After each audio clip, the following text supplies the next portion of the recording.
வணக்கம். இங்கே உட்கார்ந்துருக்க தாய் கிழவி டீம் எல்லாருக்கும் வணக்கம். மற்ற ஃபங்க்ஷன்லாம் வந்து நம்ம அடுத்து பேச போகிறோம் போது நம்ம என்ன பேசணும், இது பேசணும், நேரம் வேற குறைவாக இருக்கு, இது ஓடிட்டு இருக்கோம். இந்த ஃபங்க்ஷன் ஆரம்பத்துலேருந்தே எனக்கு முன்னாடி ராதிகா மேம் பேசுறதுனால அவங்க என்ன பேச போகிறாங்களோ, அதில் என்னெல்லாம் இருக்குமோ, இதில் என்னெல்லாம் பதட்டத்திலே பார்த்துட்டு, அதனால நான் என்ன பேசணுங்கிறதே யோசிக்கவே நம்ம தாய்க்கிழவி வெற்றி கொண்டாட்டம். முதல்ல இந்த படத்துக்கு இவ்வளவு வெற்றியும் கொடுத்த தமிழக மக்கள் எல்லாருக்கும் எங்களுடைய மனமார்ந்த நன்றிகள். இது வந்து உங்களுடைய ஃபேமிலியில சம்பந்தப்பட்ட ஒருத்தருடைய கதையா நீங்க கொண்டாட ஆரம்பிச்சதும், அதை பத்தி வெளியில வந்த ஒரு பாசிட்டிவ் வேர்ட் ஆஃப் மவுத்தும், அதுதான் இந்த படத்தை இவ்வளவு பெருசா ரீச் ஆகியிருக்கு. பட் அவங்கள்ட்ட கொண்டு போய் சேர்த்தது ப்ரெஷ் ஷோ. நாங்க ரொம்ப ரொம்ப பிலீவ் பண்ணது இந்த படத்தை எப்படி கொண்டு போய் சேர்க்கறதுன்னு போது, ப்ரெஸ்ஸுக்கு ஷோ போடுவோம், அவங்க பார்த்துப்பாங்க கலை அப்படின்னு நான் சொன்னேன். அதனால தான் ப்ரெஷ் ஷோ வந்து ஏற்பாடு பண்ணோம். அங்க நான் வந்து சிவா சொன்ன மாதிரி ஃபீட்பேக் பார்க்க போனது, இங்க இவங்க என்ஜாய் பண்ணிட்டாங்கன்னா இதுதான் தமிழ்நாடு ஃபுல்லா நடக்க போகுது அப்படின்றதான் அன்னைக்கு நான் பார்க்கறதுக்காக நான் துடிச்சுட்டே இருந்தது. அன்னைக்கு நீங்க எல்லாம் கொடுத்த வரவேற்பும், நீங்க அதுக்கப்புறம் இதை பத்தி எழுதின விதமும், அது வந்து மக்கள்கிட்ட கொண்டு போய் சேர்த்துச்சு. மக்கள் இப்ப அந்த படத்தை எடுத்துக்கிட்டாங்க. இங்க நாங்க படத்தோட வெற்றியை நாங்க கொண்டாடிட்டு இருக்கோம். ஸோ பத்திரிகை, தொலைக்காட்சி, இந்த படம் வந்து ஆரம்பிக்கும் போது சிவகுமார் கதை சொல்லும் பொழுது நான் நல்லா சிரிச்சேன், என்ஜாய் பண்ணேன். ஆனா இந்த படத்துல வந்து எனக்கு டக்குன்னு மனசுல ஒட்டின இடம் வந்து, ராதிகா மேம்கிட்ட கேட்பாங்க பசங்க எல்லாமே, வார வாரம் பாலசந்திரன் கேட்பாரு, வார வாரம் ஞாயிற்றுக்கிழமை மதுரைக்கு போனியே, எங்க தான் அத்தா போனேன் அப்படின் போது எனக்கு ஒரு கியூரியாசிட்டி, என்ன பண்ணிருப்பாங்க அங்க போய் ஏதாவது பணம் சம்பாதிச்சிருப்பாங்களா, ஏதாவது வேலை ஏதாவது பார்த்துருப்பாங்களா, தொழில் இல்லை அங்க ஏதாவது காசு கிடைச்சிருக்குமா, என்னென்னமோ யோசிச்சு பார்த்தேன். அவர் ஓபன் பண்ண விதம் வந்து, அவங்க அழகா பொறிக்கடலை சாப்பிட்டுட்டு ஜாலியா வராங்கன்னாரு. அந்த இடத்துல இருந்து எனக்கு மைண்ட் ஒரு மாதிரி ஆயிடுச்சுன்னா, எல்லாரும் நமக்குன்னு நம்ம பண்றோமான்ற அது எனக்கு அப்படியே, எனக்கு இப்ப சொல்லும் போது எனக்கு அந்த கதை வந்து போயிட்டு முடிவுல நம்ம சந்தோஷமா இருந்திருப்போம். இல்லை எத்தனை முறை நம்ம நிம்மதியா ஃபீல் பண்ணிருப்போம், அப்பாடா ஓகே. ஏன்னா பிரச்சனை இருந்துகிட்டே தான் இருக்கும் போது அதுக்கு நடுவில் நம்மளை சந்தோஷப்படுத்திக்கிறதுன்னு ஒண்ணு இருக்குல்ல, அதை இந்த படத்துல சிவா சொல்லும் போதுல இருந்து எனக்கு இந்த படத்தோட பெர்ஸ்பெக்டிவே மாறிடுச்சு. அப்படியே கடைசியா பேசின வரைக்கும் அப்ப முடிவு பண்ணதான் இந்த படத்தை பண்ணியே ஆகணும் அப்படிங்கிறது. அண்ட் அந்த சீன் சொன்ன உடனே, சிவா நீ பயங்கரமான ஆலியா, கதை சொல்லும் போது ரொம்ப சாஃப்டா அப்படிதான் இருக்கும். கதை சொல்லும் போது ரொம்ப ரொம்ப ரொம்ப தூரத்துல இருந்தாலும் இந்த கதை கேட்கவே கேட்காது, பக்கத்துல போய் தான் கேட்கணும். அன்னைக்கு ஆரம்பிச்சது, அன்னையில இருந்து நான் வந்து இந்த படம் ஜெயிச்சிரும், ஓடிரும், லாபம் வந்துடும் அந்த ஆங்கிள்குள்ள நான் இல்லவே இல்லை.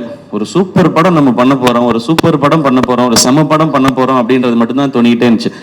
கலை வந்து இந்த படத்துடைய நம்பர்ஸ்லாம் பேசினாரு. நான் ஆடியோ லான்ச்ல சொல்லிட்டேன், இது வந்து எங்களுக்கு ஆல்ரெடி லாபம்னு. நான் அன்னையில இருந்து இதோட நம்பர்ஸை பத்தி நான் பேசுறதை விட்டுட்டேன்.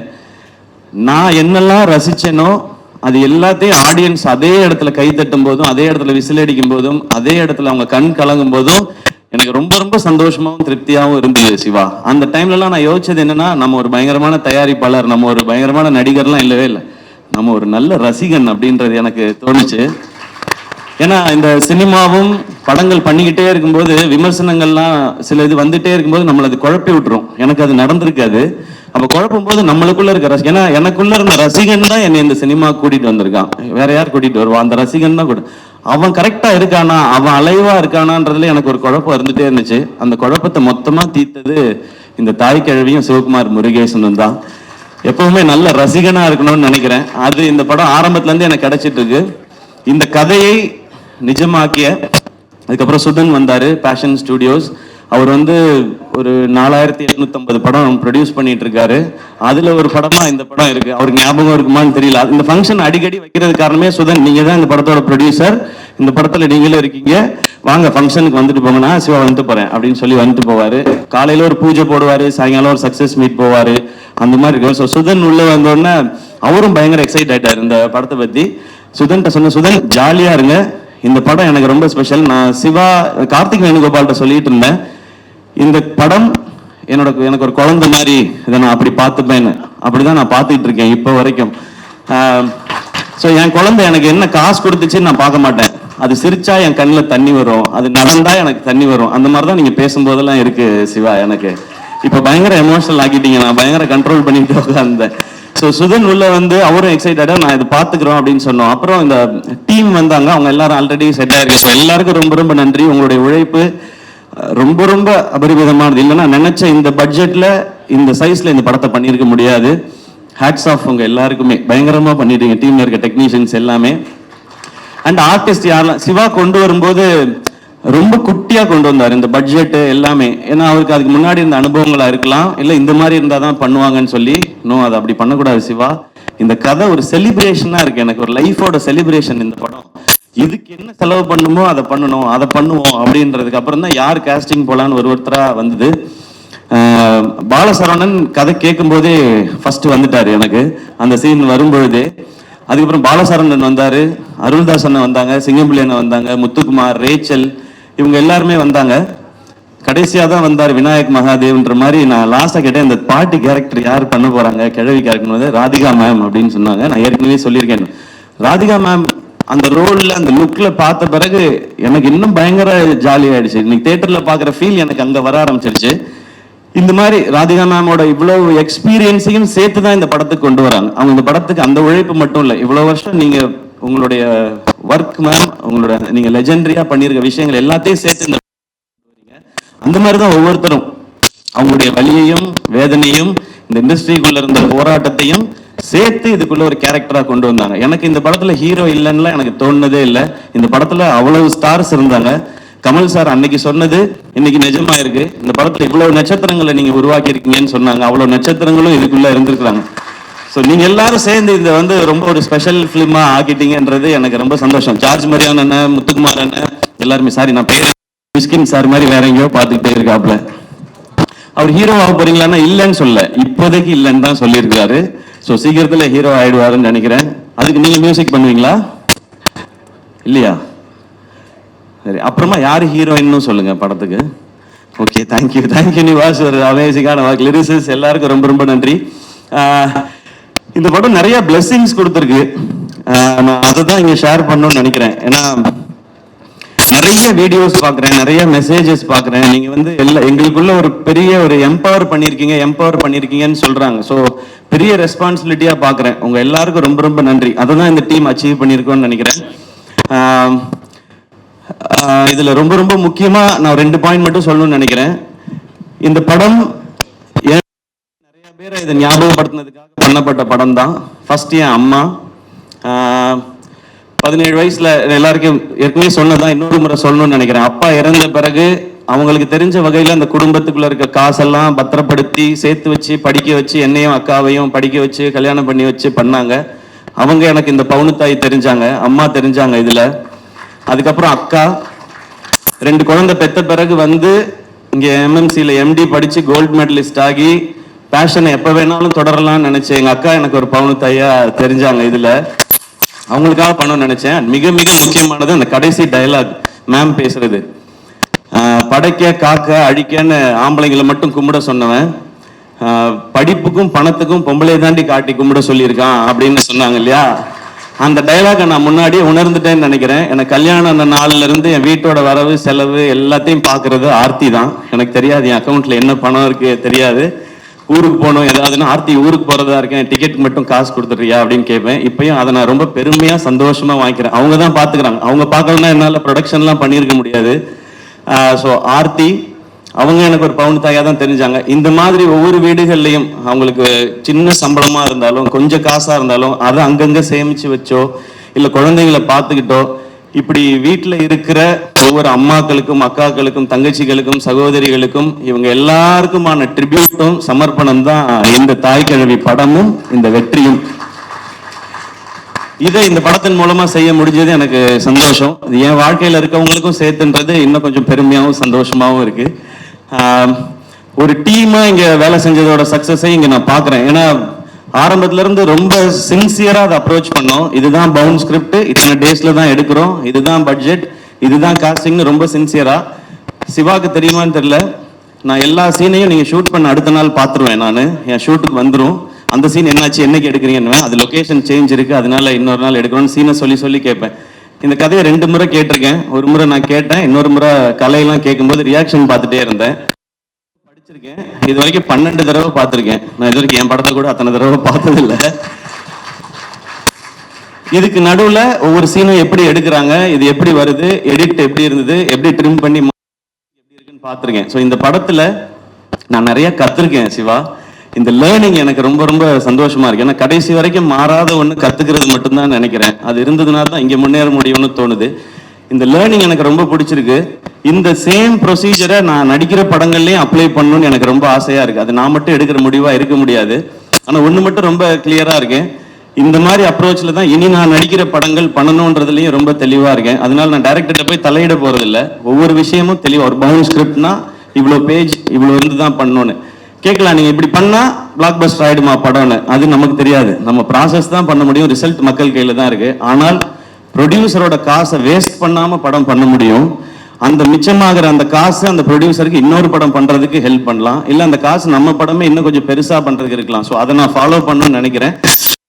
நம்பிக்கையை திரும்ப கொடுத்ததுக்காக இந்த என்டையர் டீமுக்கும் நான் தேங்க்ஸும் சொல்லிக்கிறேன். நான் இங்க நிறைய பேர் உழைச்சிருக்காங்க, இது டீமா சேர்ந்து அவங்கெல்லாம் கொண்டு வர வெற்றி. அண்ட் இன்னொன்று எனக்கு ரொம்ப ரொம்ப ஸ்பெஷலா அந்த ப்ரொடக்ஷன் பண்ண ஒரு விஷயம், ஃபர்ஸ்ட் நெஞ்சமுட்டு நேர்மையுண்டு படம் ஃபர்ஸ்ட் ஷோ பார்க்கும்போது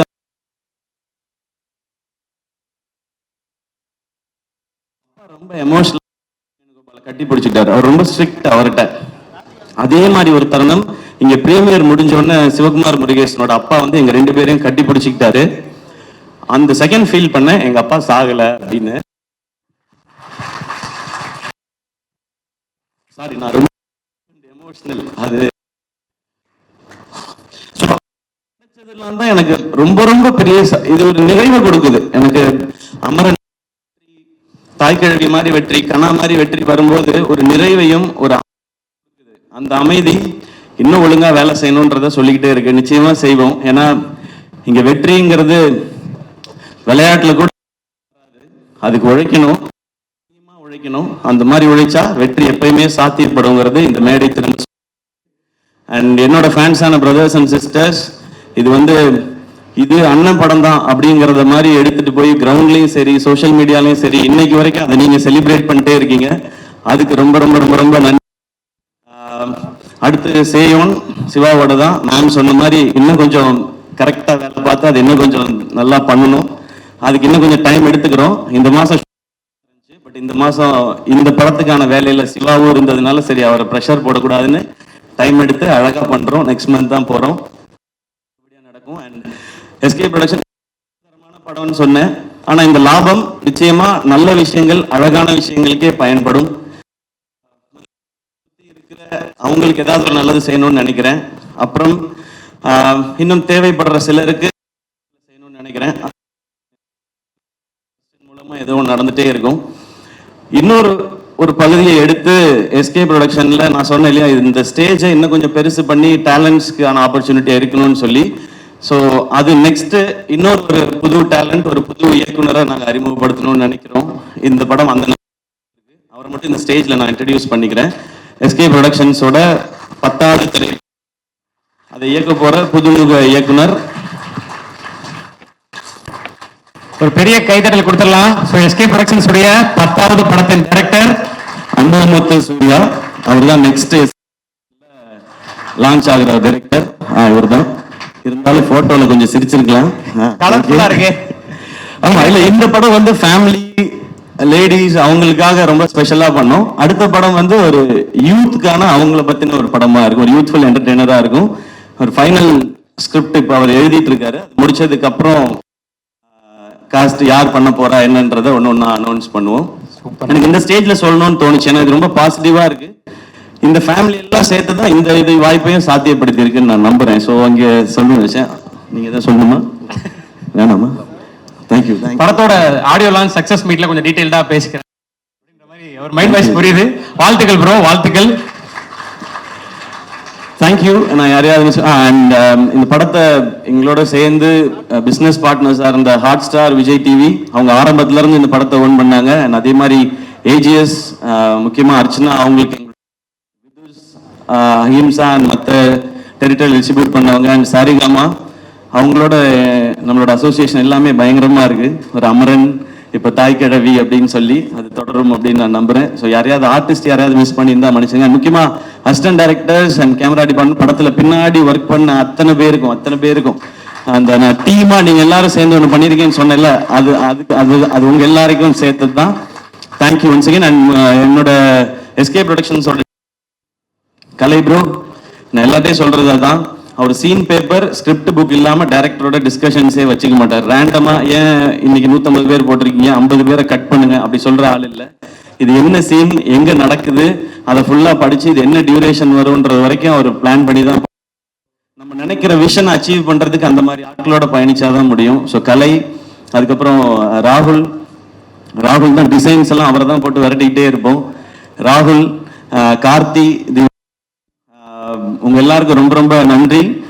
நான் ரொம்ப ஆசையா பண்ண படம் இது. அதுல ஒரு சின்ன ஒரு டென்ட் கூட விடாம இந்த செகண்ட் வரைக்கும் பார்த்துக்கிட்டது இந்த 4 பேரும். உங்களுக்கு ரொம்ப ரொம்ப பெரிய நன்றி. அண்ட் என்டையர் டீமுக்கும் மீண்டும் ஒரு முறை நன்றி, வாழ்த்துக்கள். இது ஒரு செலிப்ரேஷன். இன்னொரு செலிப்ரேஷன் ஒன்று இருக்கு, இன்னும் பெருசா. அதுவும் அப்பயும் நீங்க இதே மாதிரி வரும். ஏன்னா அருள்தாஸ் அண்ணன், முத்துக்குமார் அண்ணன், ஜார்ஜ் மரியான், ரேச்சல் எல்லாமே பயங்கர பிஸியான ஆர்டிஸ்ட். ஷூட்டை கேன்சல் பண்ணிட்டு தான் வந்திருப்பாங்க. அதுக்கும் நீங்க கண்டிப்பா, ஏன்னா நான் ஃபேமிலியா பாக்குறேன் அப்படின்றதுனால. ஸோ மீண்டும் உங்களுக்கு தான்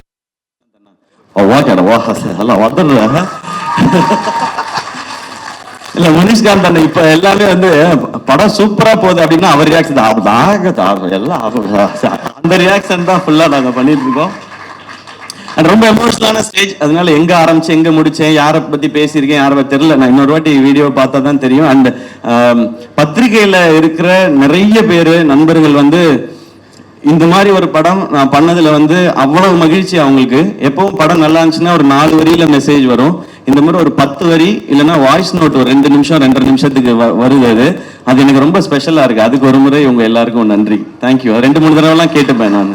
ரொம்ப ரொம்ப நன்றிண்ணா. ஏன்னா எவ்வளவு கனெக்டடா இருந்திருக்கீங்க.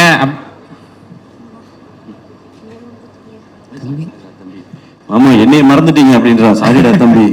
பவுனுத்தாய் வசூலுக்கு வந்துட்டான்னு ஃபர்ஸ்ட் டைம் பவுனுத்தாய் இவ்வளவு வசூல் பண்ண போறான்னு அனௌன்ஸ் பண்ணது இவர் தான். சூப்பர் தம்பி, சூப்பரா பண்ணுங்க. என்ன படிக்கிறீங்க? என்னடா தம்பி, என்ன பழைய வேலைக்கு அனுப்பிச்சு விட்ட மாதிரி இருக்குடா எனக்கு. சூப்பர் சிங்கர் ஞாபகம். 5th படிக்கிறியா? அப்பப்பதான் நடிக்கணும். அண்ணன் சொல்லிட்டாரே, ஃபாலோ பண்ணு. தேங்க்யூ. கை கொடு. குட் பாய். வாங்க. அந்த இது அது என்ன எப்பா, அந்த சந்தில இடுக்குல இருக்க யாராவது இருந்தா வந்துருங்க. அப்புறம் கபாலி மரியாதை செய்யலன்னு யாரும் கோச்சிக்காதீங்க. அந்த மாதிரி ஆயிடுச்சு. யாரையாவது மிஸ் பண்ணிருந்தா வெரி வெரி சாரி. அதானே ஏற்கனவே சொன்ன மாதிரி உங்களுக்கு இந்த படம் எவ்வளவு கனெக்டடா இருந்திருக்கு, ஸ்கிரிப்ட்ல இருந்து இப்போ படத்தோட ரெஸ்பான்ஸ் வரைக்கும் புரிஞ்சுக்க முடிஞ்சது. ஸோ நீங்க பர்சனலா எவ்வளவு கனெக்டா இருந்திருக்கீங்க இந்த கதை மேல, வரக்கூடிய மக்களோட ரெஸ்பான்ஸ் மேல அப்படின்றது புரிஞ்சுக்க முடிஞ்சது. ஸோ அடுத்தடுத்து நல்ல நல்ல ப்ராஜெக்ட்ஸ் எஸ்கே ப்ரொடக்ஷன்ஸ்ல இருந்து நாங்க எதிர்பார்க்கிறோம். ஸோ அதுக்கான விதையா அடுத்தடுத்து என்ன நடக்குதுன்றது புரிஞ்சுக்க முடிஞ்சது. நன்றி. அண்ட் தமிழ் மக்கள், உலகம் ஃபுல்லா இருக்கிற தமிழ் மக்களுக்கு ரொம்ப பெரிய நன்றி சொல்லணும். ஏன்னா ஃபாரின்லயும் இது வந்து ரொம்ப ரொம்ப பெரிய சக்சஸ் ஆயிருக்கு. அவ்வளவு பேர் பார்த்துருக்காங்க. கலை சொல்லும்போது தமிழ்நாட்டில் பார்த்தவங்க நம்பர் மட்டும்தான் சொன்னார், எவ்வளவு பேர் பார்த்தாங்கன்றது. இது கர்நாடகாவில் இருக்கிற நம்ம தமிழ் மக்களா இருக்கட்டும், ஃபாரின்ல இருக்கிறவங்க, ஸோ எல்லாருக்கும் ரொம்ப ரொம்ப ரொம்ப ரொம்ப நன்றி. இப்போ நிறைய பேர் சொல்றது தைரியமா பண்ணலாம், இந்த மாதிரி படம் பண்ணா கண்டிப்பா ஜெயிக்கும், வசூல் பண்ணும் அப்படின்ற ஒரு நம்பிக்கை மீண்டும் ஒரு முறை இந்த படம் வெளிச்சிருக்குன்னாங்க. இது மறுபடியும் சொல்றேன், இது எஸ்கே ப்ரொடக்ஷன்ஸ்க்கோ தாய் கிழவி டீமோட சக்சஸ் இல்ல, இது தமிழ் சினிமாவோட சக்சஸ், தமிழ் சினிமா ரசிகர்களோட சக்சஸ். அப்படிதான் நான் பாக்குறேன். கீப் இன்ஸ்பைரிங், கீப் என்டர்டெய்னிங்னா. சோ எல்லாரும் சேர்ந்து ஒரு குரூப் போட்டோ எடுத்துக்க போறோம். எல்லாரும் வந்திருக்க பத்திரிகை நண்பர்கள், நம்ம டீம் எல்லாருமே சாப்பிட்டு போனோம். உங்களுக்காக ஒரு ஸ்பெஷலா ஒரு விருந்து வந்து நம்ம டீம் எல்லாரும் அரேஞ்ச் பண்ணிருக்காங்க. எல்லாரும் கண்டிப்பா சாப்பிட்டு தான் போகணும். நன்றி.